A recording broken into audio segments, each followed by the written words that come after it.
l'interprète de Bach. Ah oui, Rostropovitch. 10 ans qu'il a disparu. 10 ans disparu.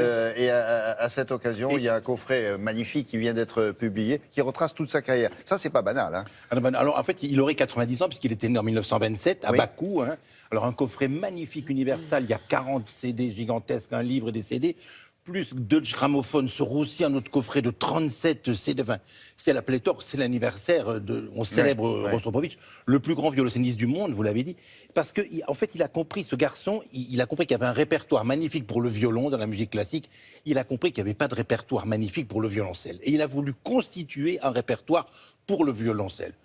Joueur, alors il était d'originaire, ses parents étaient musiciens, il a épousé une cantatrice du Bolchoï, Galina Vishnevskaya, il a eu 2 filles, et il a fait une carrière à travers le monde. C'est historique, mais c'est ce qu'il a su faire opposant au régime soviétique, à Brejnev qu'il a persécuté. Pourquoi? Parce qu'il avait affiché son soutien avec Solzhenitsyn. C'était pas seulement un musicien, il avait compris que la politique faisait partie de la vie, que la vie faisait partie de la politique. Il a soutenu des lettres ouvertes à Solzhenitsyn, enfin, il a été formidable pour ça.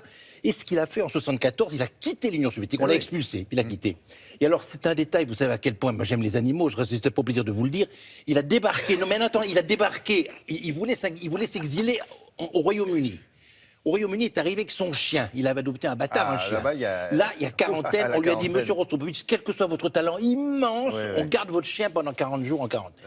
Il a refusé, il a se séparé de son chien, il a embarqué son chien avec lui, ils sont venus s'installer en France. Il habitait avenue Georges Mandel. À quoi ça tient, qui viennent chez vous, voilà, le génie, à quoi ça tient que le génie change de porte. Il toque à une porte et puis rentre dans une autre. Il habitait avenue Georges Mandel avec sa femme, ils ont eu 2 filles, et les 2 filles accompagnaient son père. Et vous allez voir, il y a toutes les télévisions du monde qui s'attachent. Le sujet qu'on va voir maintenant, qui veulent le récupérer, c'est la première fois qu'on va voir les 2 filles Rostropovitch à Paris. Une habite à New York, l'autre habite à Moscou. Elles sont venues pour célébrer leur père dans le fameux théâtre des Champs-Élysées, où il y a eu ce concert historique. Il y avait plus de rois, de reines dans la salle que de musiciens sur scène. Tout le monde était... Qu'est-ce qui vous intéresse dans ce concert? Le fait qu'il y ait des princesses le fait qu'un musicien exceptionnel, parti de rien, ait un talent reconnu par la terre entière, ça qui a été formidable. Et puis en plus, Rostropovitch, c'est celui qui s'est inscrit dans l'histoire. Il a joué devant le mur de Berlin. Si vous voulez lui faire plaisir, vous invitez un chien, une princesse. Alors, voilà, formidable. Non, mais 1989, souvenez-vous, Rostropovitch avec son violoncelle devant le mur de Berlin. Ça, c'est la photo. Ça a fait le tour du monde. Formidable. Et le fameux concert, on s'est retrouvé dans le tas des Champs-Élysées où il y avait eu l'hommage magnifique au père de Olga et Elena Rostropovitch.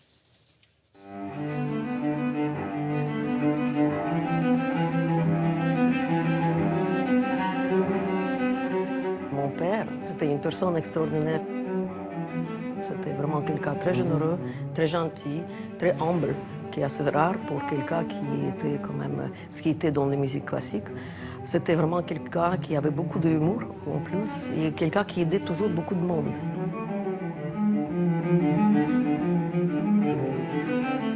Et de l'autre côté, mon père, c'était un grand musicien pour qui 140 œuvres qui étaient créées pour mon père et dédiées à lui par les plus grands compositeurs du XXe siècle, parmi lesquels Shostakovich, Prokofiev, Britten, Schnittke, Dutilleux et plein d'autres.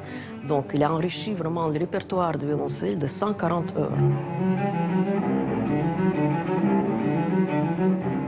Le plus grand regret de mon père, comme il a dit, c'était qu'il n'a pas vécu à l'époque de Mozart, parce que c'est sûr qu'il pourrait provoquer Mozart pour écrire un concerto ou 2 ou 3 pour violoncelle. Happy birthday, dear Slava.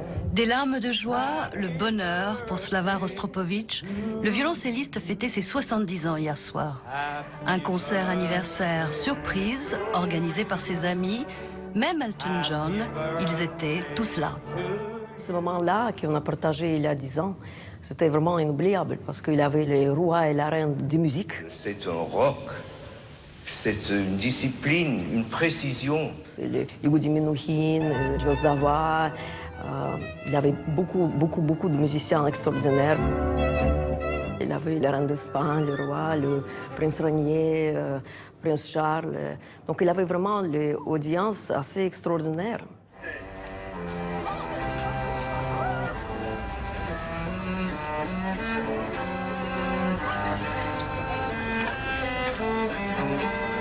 C'est un être humain qui a tout fait pour la liberté. Pour lui, c'était très important, la liberté personnelle, des gens, des artistes. Il a beaucoup sacrifié dans sa vie, mais il n'a jamais fait de compromis.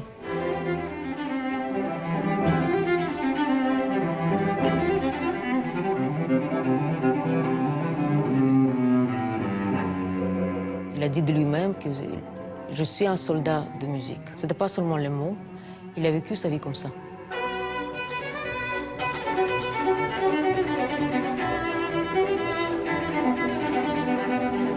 Pour lui, violoncelle, c'était sa voix, c'est comme ça qu'il s'est exprimé. Et il s'est exprimé comme que lui qui peut s'exprimer. Dans tout ce qu'il a joué, il a toujours raconté une histoire. Et c'était tellement complexe que chacun dans le public, dans la salle, pourrait s'associer et comprendre qu'est-ce qu'il veut dire. Il était très extraordinaire. Moi, je ne connais pas les musiciens comme ça.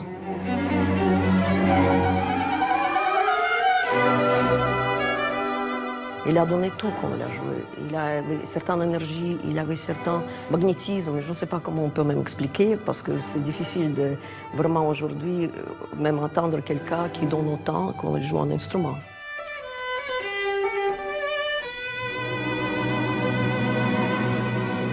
Voilà, toute l'œuvre sur... où est le coffret? Vous l'avez mis quelque part? Oui, non? On l'a montré, d'accord. Alors, tout ce qui était, il avait appris tout par cœur Shostakovich en 3 jours. Il avait appris l'œuvre de Shostakovich. Il a eu comme professeur Shostakovich et Prokofiev. Et les filles disent qu'elles entendent une note de violoncelle. Elles sont capables de dire si c'est leur père qui joue, si c'est pas leur père qui joue. Moi, j'avoue que c'est pas évident, parfait, mais Bach, Shostakovich, un formidable, magnifique violoncelliste et surtout homme de cœur et d'engagement. Merci beaucoup.